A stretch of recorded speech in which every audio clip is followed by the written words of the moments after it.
Christophe Nobilo, bonjour. Bonjour Philippe. Bienvenue dans le Buzz Média Orange Le Figaro. Je rappelle, vous êtes l'un des fidèles de Fabrice Larue, l'homme d'affaires industriel également très connu dans les médias, qui est aujourd'hui le propriétaire de Telle France, dont vous avez pris la présidence. Telle France est le producteur, on le rappelle, notamment de Plus belle la vie sur France 3. Et justement, aujourd'hui, vous avez réuni à la Gaîté Lyrique à Paris plutôt un plateau de choix avec deux ministres. On le rappelle, Frédéric Mitterrand et Éric Besson, également Rémi Fimelin, qui est le patron de France Télévisions, et toute l'équipe, c'est-à-dire les acteurs de Plus belle la vie. Pourquoi un tel plateau pour annoncer, si on a bien compris, donc des projets développés aujourd'hui sur le numérique?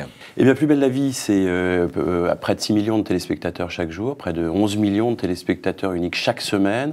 C'est plus du tiers de l'audience de Plus. Donc Plus, on rappelle, c'est la plateforme d'Internet de France Télévisions. Oui, tout à fait. Donc c'est vraiment un feuilleton unique et avec une telle puissance, avec une telle marque, on a voulu donner une seconde vie à Plus belle la vie, une vie numérique. On a voulu, avec cette puissance, essayer de donner, de créer un environnement, une expérience numérique à l'ensemble de nos téléspectateurs. Et un certain nombre de gens ont souhaité saluer cette initiative en venant parmi nous lancer Plus belle la vie numérique. Donc c'est coup d'envoi aujourd'hui de Plus belle la vie numérique. Est-ce que pour les internautes et les téléspectateurs, ça signifie qu'on aura accès à l'ensemble des épisodes de la série, et depuis quand? Alors, pas tout à fait des épisodes, en fait des résumés des épisodes. On va en fait mettre en place deux choses. D'abord, des images du feuilleton, en mettant des best-of, des moments cultes, les résumés des épisodes dès le premier épisode. Est-ce qu'on rappelle la série à quel âge aujourd'hui? Elle a plus de 8 ans. On va bientôt arriver à notre 2000e épisode. Et donc, à côté de tout ce qui est le passé, on va aussi offrir un certain nombre d'inédits. De bonus, on va dire? Alors, des inédits, des bonus, certes, mais aussi des inédits, véritablement. On va mettre en ligne chaque jour de la création originale, avec, par exemple, des web-séries.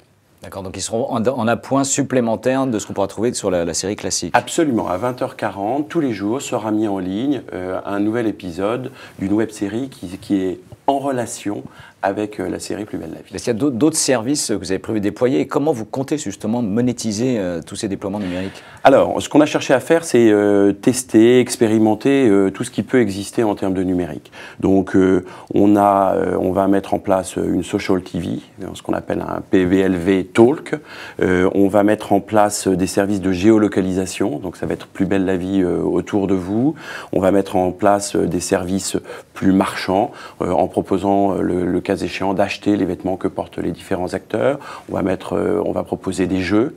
On va proposer donc un ensemble de choses, surtout sur un ensemble de contenus sur un ensemble de plateformes.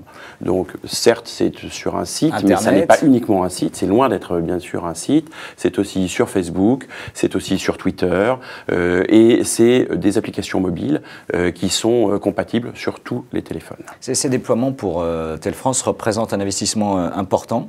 C'est un montant très significatif pour nous. On disait assez souvent en plaisantant que pour l'instant, on n'est pas tout à fait sûr, on ne sait pas comment nous allons rentabiliser effectivement cet investissement. C'est un investissement qui représenterait, que l'on devrait pouvoir monétiser de trois manières: grâce à la publicité, le pré-roll et le display, grâce à de l'affiliation et grâce à des revenus annexes comme le jeu.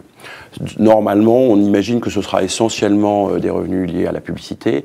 Je ne vous dirai pas combien on a investi, mais sur la base des CPM classiques, il faudrait que l'on diffuse 1 milliard de vidéos chaque année pour équilibrer les comptes de ce projet. Rentabiliser le projet. Ce qui fait 80 millions chaque mois.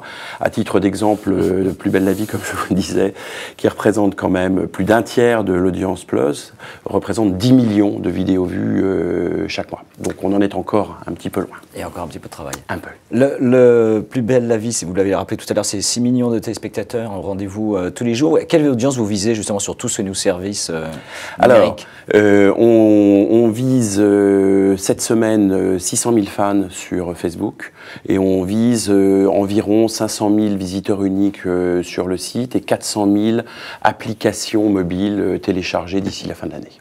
Alors, vous l'avez dit, Plus belle la vie, c'est dans le portefeuille de Tel France, l'une des séries phares et importantes des productions que vous avez. Est-ce que le contrat avec France Télévisions, j'imagine qui est important, a été sécurisé?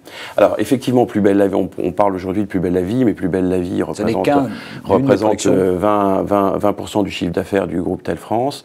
Et oui, nous avons sécurisé effectivement notre contrat avec France Télévisions de manière à donner de la visibilité sur l'ensemble des investissements que nous allons réaliser pour cette série. Bien, Christophe Novello, merci. Je vous en prie. Merci d'être venu dans le Buzz Média Orange Le Figaro. Et donc on retrouve sur Internet, je rappelle, Plus belle la vie, sur quelle adresse? Sur plusbellelavie.fr. Plusbellelavie.fr, merci. Et nous nous retrouvons encore demain avec un nouvel invité. Merci. Très bonne journée. Merci, bonne journée.